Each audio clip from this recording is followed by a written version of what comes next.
Hello, welcome back to Reads of an Apple. My name is Stacy and I'm here to talk about the 9 books that I read during the first half of the month of August. If you are new to my channel, welcome. If you are coming back, also welcome back. If you've seen my other wrap-ups, I did create like a little graphic for me so I can try to do things. I just kind of threw it together on Canva, but I will just kind of show it to you. But I managed to get all my information that I needed and the number of the book, and I did character names and ratings and all that good stuff. So hopefully I will not have as many brain farts during this wrap-up. Now, I do want to say the Romance Takeover Readathon was the first week of August, and I vlogged all of the books that I read during that. So the first 6 books we're going to touch base on most. I'm going to leave most of my thoughts in that vlog. So definitely check it out up here if you have not seen it yet. But otherwise, let's just get into it. So, like I mentioned, I started August with the Romance Takeover Readathon, and the first book I picked up was Walking in Fire by Cathryn Cade. This is the first book in her Hawaiian Heroes series. I gave this book 3 stars. I was pretty excited for this. I picked this up because I needed a book that had something to do with Hawaii for the Ripped Bodice Summer Bingo, and that was my goal for the Romance Takeover Readathon, was to clear as many outstanding prompts I had left for that bingo, and I was very, very excited for this one. When I read the blurb, it is a chef and food blogger. Her name's Malia, and she is going to Hawaii for vacation, and she was supposed to go with her boyfriend, but then she found him cheating on him, so she went alone, and she runs into a gentleman at her like resort, and when she's looking for activities to do, and he invites her on like a snorkeling stay in like a cabana on a different portion of the island, or in one of the smaller islands or something like that. But it's not just him. It's him, 2 of his guy friends, and 2 girlfriends, and then there's like a housekeeper and a chef. There's a guy and a lady who are older, and then there is a younger gentleman who, like 30, late 20s, early 30s gentleman, and he is kind of like helping them out, and he not always is there, but he helps them out. He is Malu, and he is the hero of the story. But I picked this up because it was blurbed as being a paranormal romance, and Malu is a guardian to Pele.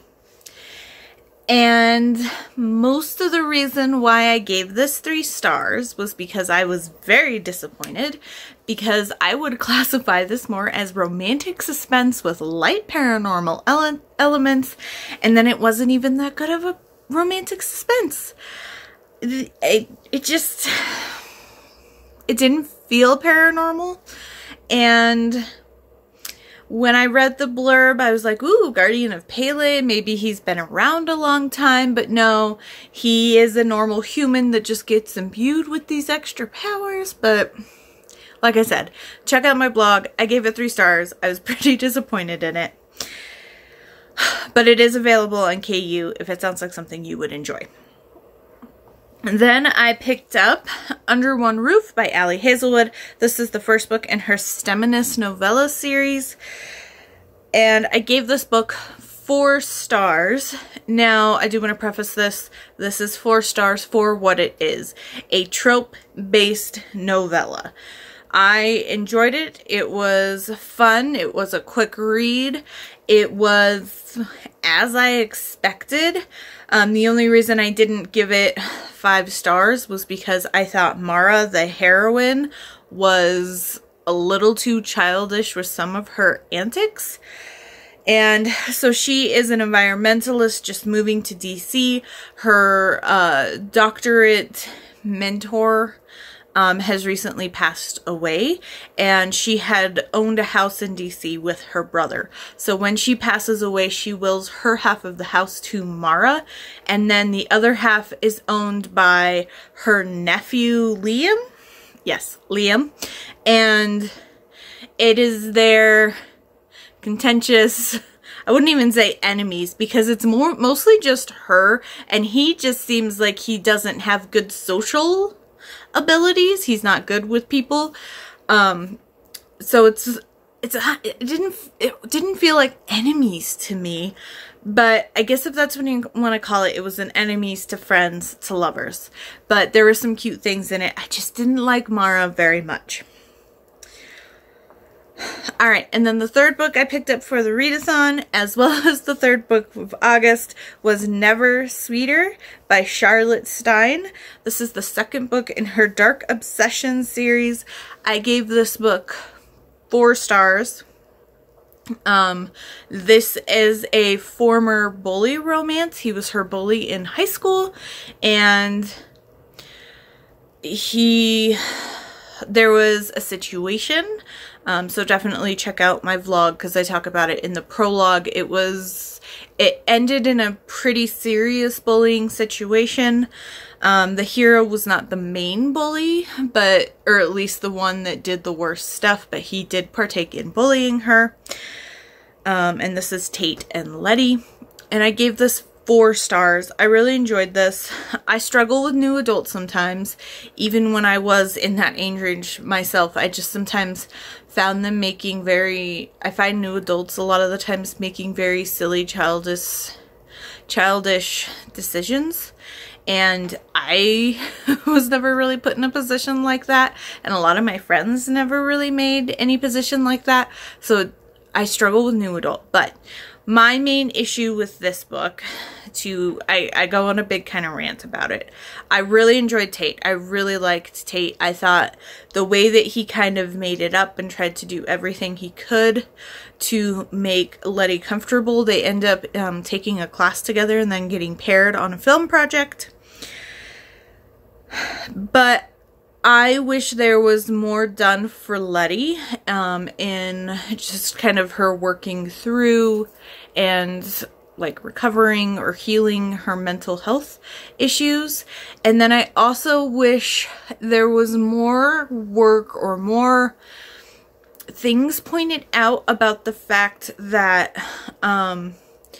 when it comes to light, the reasons kind of behind the bullying and the situation, because I don't want to spoil it. I definitely spoil it in the vlog, but the way that it comes out near the end and the way that I read it is that she definitely had some insecurities before the bullying started.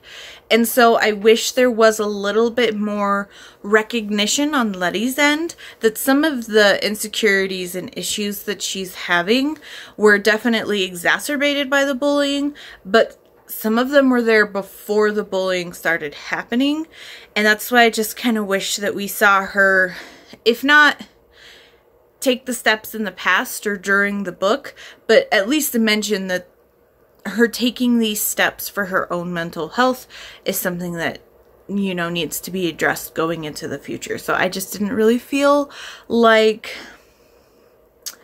their HEA was 100% believable to me, because I felt like Tate liked her more than she liked him.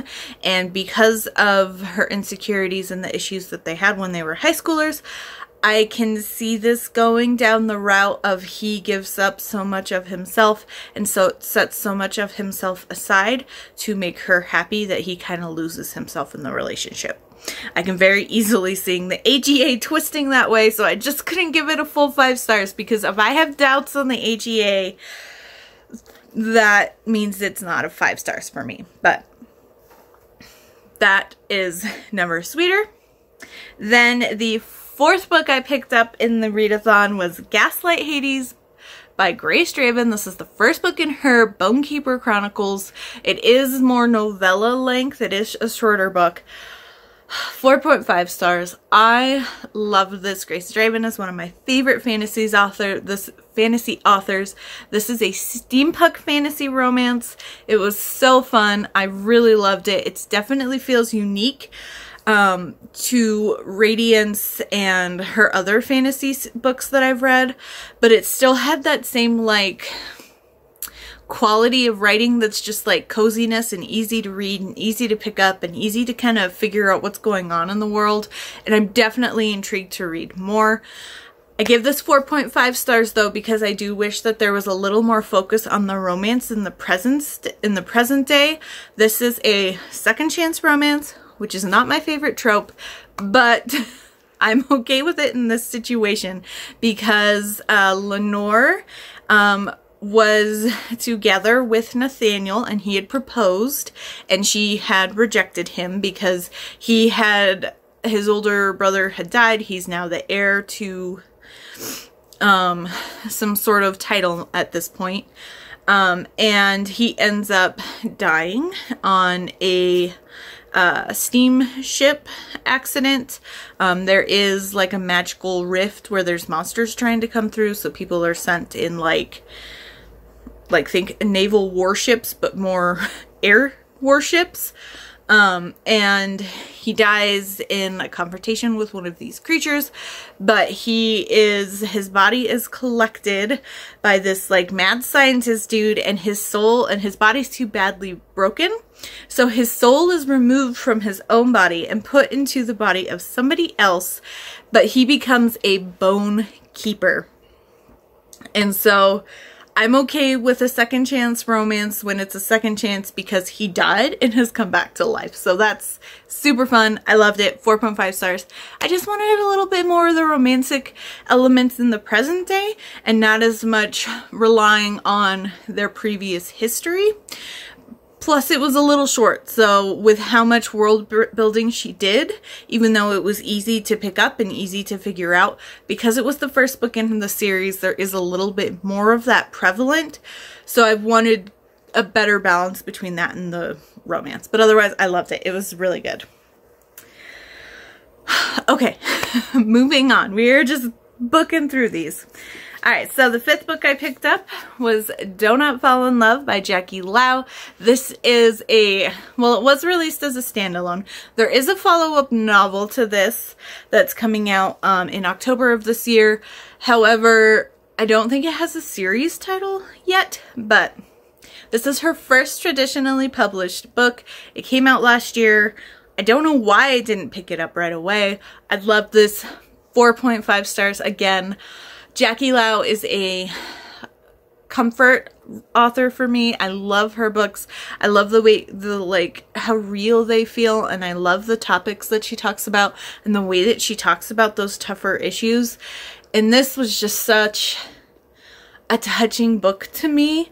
And if I were honest, it's probably like a 4.75, 4.90 if I really want to get like nitty gritty. I just couldn't quite give it a full 5 stars.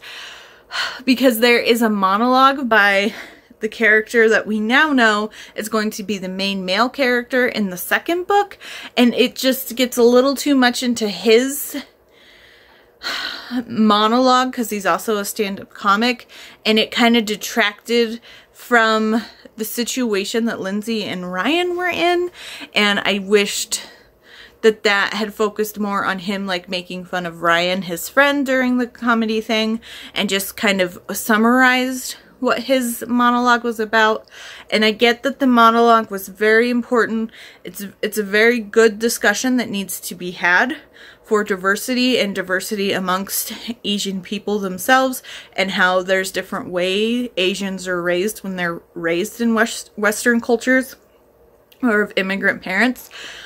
But I wish it would have been saved for his book, because while it's nice to have that representation, because that wasn't the representation of our main characters, I wish that it didn't lean as heavily into it, if that makes sense. But otherwise, I loved it. Ryan is an actor, and he is taking a break after a rom-com that does not do well in theaters, and he decides to join one of those like bad cooking shows, and he decides to take lessons so he can at least be somewhat competent. And he runs into Lindsay, who owns a donut shop with her best friend, and so he ends up taking lessons from her. I loved them together. They were so cute. I love the way that they talked about his fame and how it would affect their relationship. One thing I love about Jackie Lau's books is when the characters have conflict, it always feels like they react normally, and if they do overreact, it doesn't get blown out of proportion, become this huge miscommunication thing. They take time, they cool off, and then they contact each other and try to work things out. Her books just feel so real life to me, and I love them. This is really good. There's also a lot of talk about grief in here, and the way it was talked about was done so perfectly. And that is something that I'm a stickler on, having experienced a lot of grief myself. I want grief to be represented properly, but also known that a lot of people go through grief in different ways. And one thing that will drive me nuts is when characters are talking to each other and tell them that they're grieving wrong, or they're grieving the wrong way, or they should be over it by now, and but anyway, grief is written really, really well in here. Lindsay lost her father, I want to say 7 years ago, and then Ryan lost his mother about 4 months ago.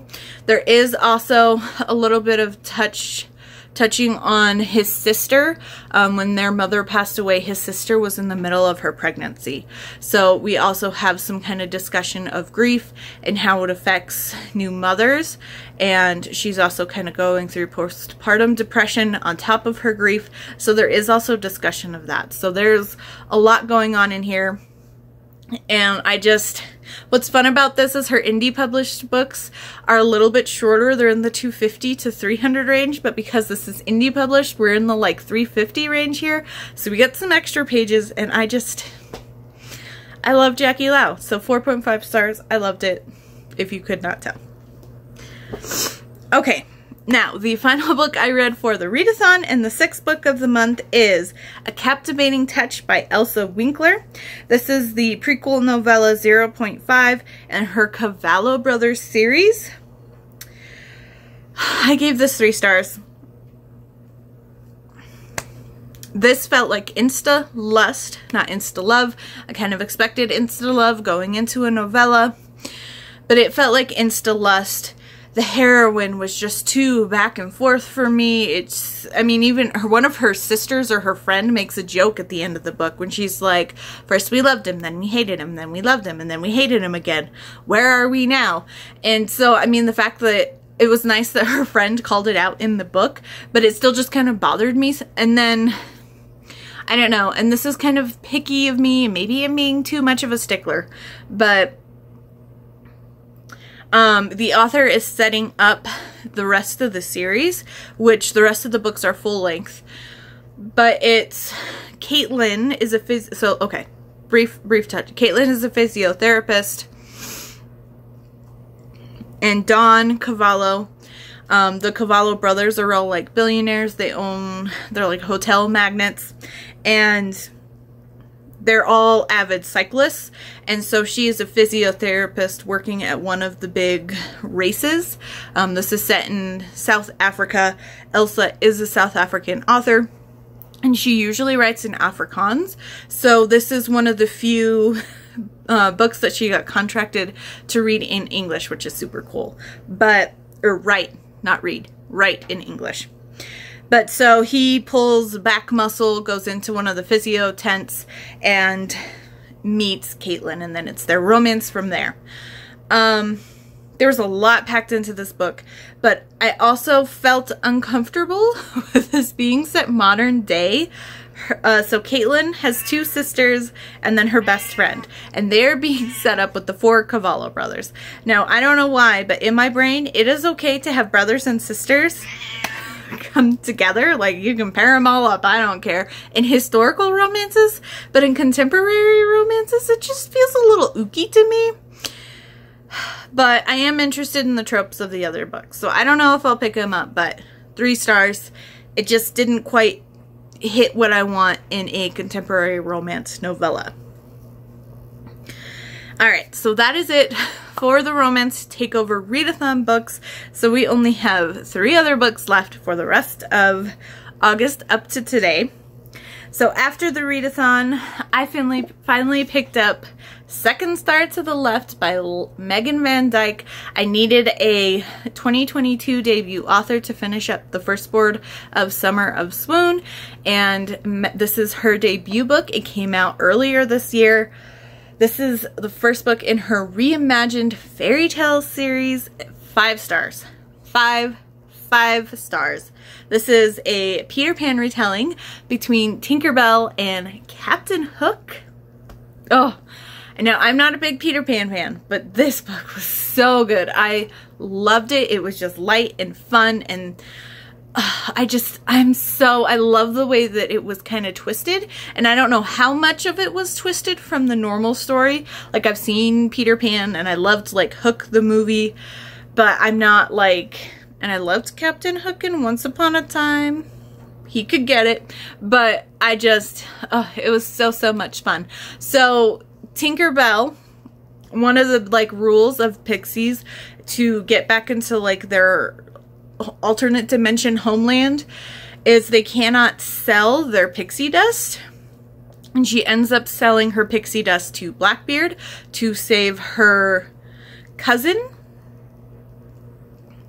She treats her like a sister, and she's like a sister, but I think technically she's her cousin Lily, and she does this to save Lily from basically getting trapped by Blackbeard. And so in doing so, Lily can go home, and then Tinkerbell will try to figure out a way to come home. And they have some sort of like bracelet or piece of jewelry that breaks when this covenant is broken, and then that bracelet is what allows you to go home. So she goes to the Queen of the Mermaids, Titania, I think. And Titania wants her to prove her loyalty to the mermaids, and so she tasks her with stealing an important piece of jewelry back for them. And it just so happens that Captain Hook has just stolen it from Blackbeard, so she tricks him, she drugs him with what little pixie dust she has left, and she takes back the jewelry and gives it to the mermaids. And then in doing so, Captain Hook ends up getting cursed. So wherever they are, storms chase them, whether they're on the sea, whether they're on land, storms pop out. If it's been a couple days, one is coming. And so they end up getting tasked together to find a Leviathan scale that the mermaids really want. And in doing so, Captain Hook's curse will be removed, and Tinkerbell will get like a magical pearl that will repair something that has once been broken, so she can fix her bracelet and go home. And it is the romance between her and Captain Hook, and I loved it. Loved it. 5 stars. If you are interested in fairy tale retellings, I'm gonna do a quick blurb because I'm super duper excited. September 13th. I want to say September 13th. Yes, September 13th. The second book in this series comes out. It is called The Ugly Stepsister. It is a Cinderella retelling. However, this is why I'm doing a little info thing. I'll pop up the cover here. It's also super gorgeous. So, Cinderella, you know the stories. Cinderella's bullied. She meets the prince. She falls in love. She marries the prince and leaves the house. The mother and the 2 stepsisters get their comeuppance. Well, in this case, Cinderella is actually the bully, but she twists it so everybody thinks that she's the one being bullied.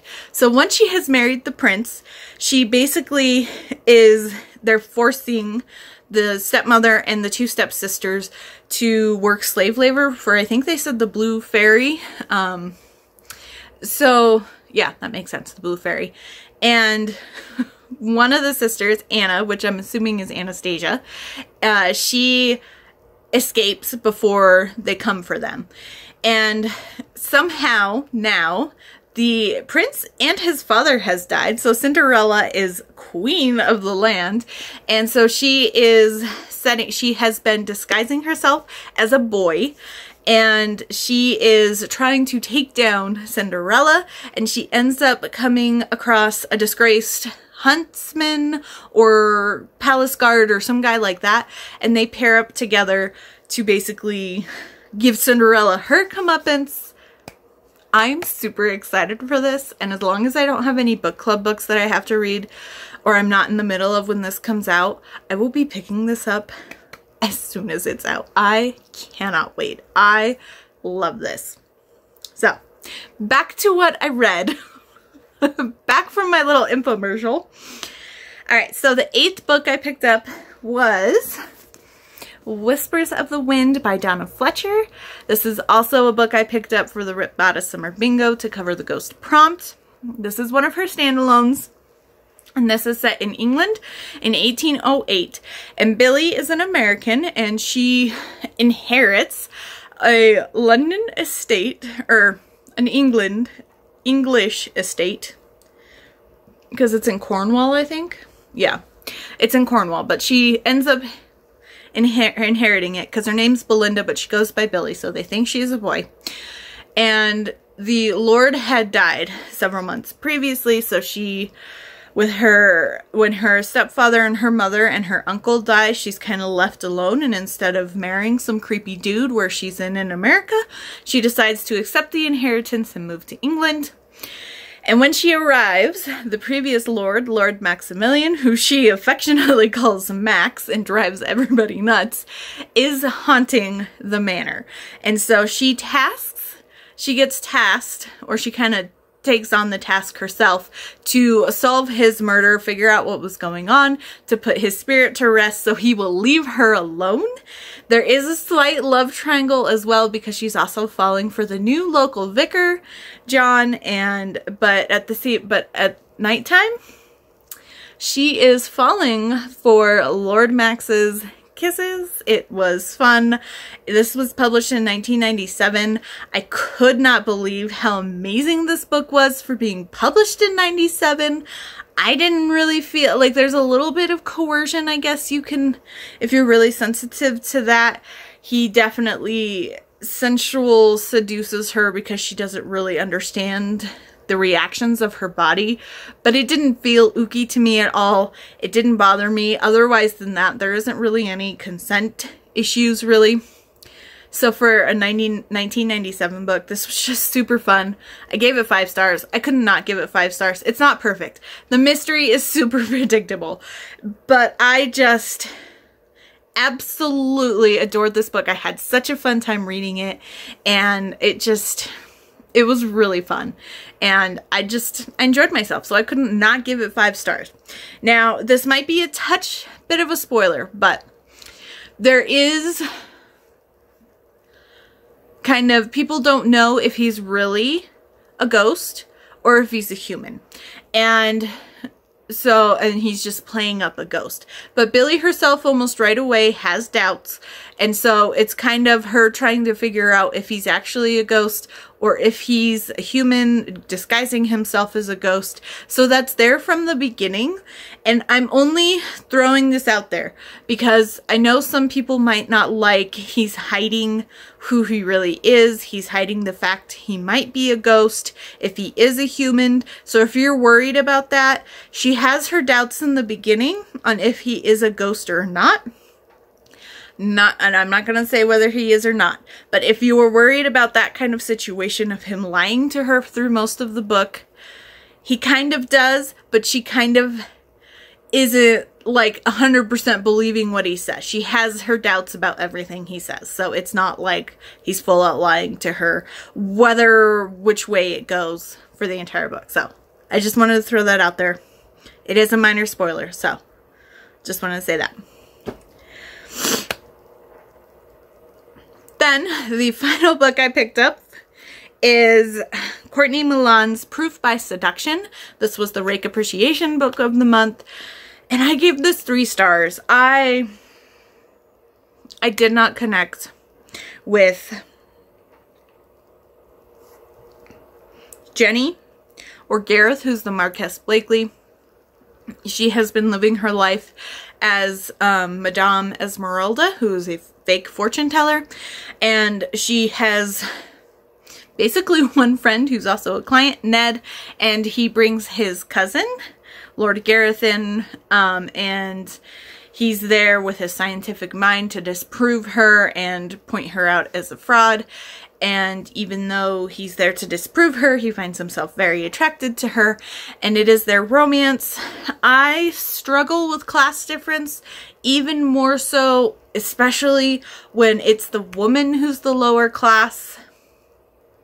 I don't know why we're not. There we go. Hopefully we weren't too blurry for that long. But she was lower class, and so there's a little bit of the mistress trope, and I struggle. The mistress trope doesn't bother me as much as the fact that there's a class difference, and it's a significant class difference. So that's always a tough sell for me going in.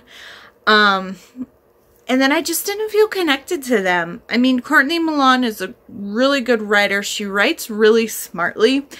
Her vocabulary is just really good. So I have heard some people mention that sometimes she uses words that are a little too tough to figure out, or she's just a smarter writer. So for some people who don't have as much of an extensive vocabulary or don't read as many historical romances, I know sometimes they struggle getting through her books.